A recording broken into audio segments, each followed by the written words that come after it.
ప్రకారం సరస్వతీదేవి పుట్టినరోజుని వసంత పంచమిగా భావిస్తారు.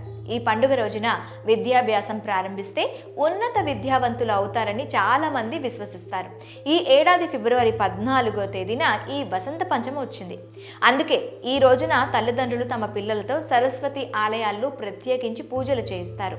తెలుగు రాష్ట్రాల్లో సరస్వతీదేవి పూజకు మొదటి ప్రాధాన్యత ఇస్తారు.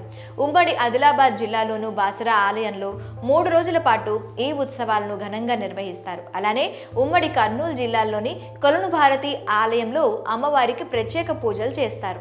ఇంట్లోనూ ఆలయాల్లోనూ కాకుండా పాఠశాలలు కళాశాలలోనూ సరస్వతి పూజను ఘనంగా నిర్వహిస్తారు. ఇక ఇదే రోజున శ్రీ మహావిష్ణువుని పూజించే ఆచారం కూడా ఉంది. వసంత పంచమి రోజున సూర్యోదయం కంటే ముందుగానే నిద్ర లేవాలి, స్నానం చేసి పసుపు బట్టలు ధరించాలి, కుంకుమతో అభిషేకం చేయాలి.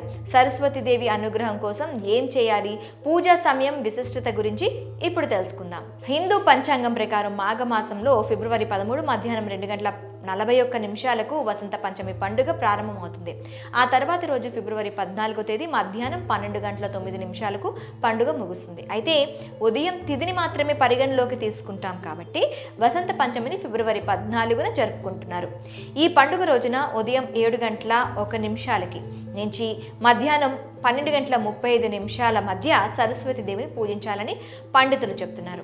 వసంత పంచమి రోజున సరస్వతీదేవి జన్మించిందని చాలా మంది విశ్వాసం. అందుకే ఈ రోజున అమ్మవారికి ప్రత్యేక పూజలు నిర్వహిస్తారు.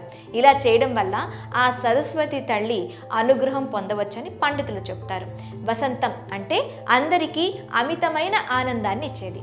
ఈ వసంత పంచమిని మాఘమాసం శిశిర ఋతువులో వసంతుని స్వాగత చిహ్నంగా పరిగణిస్తారు.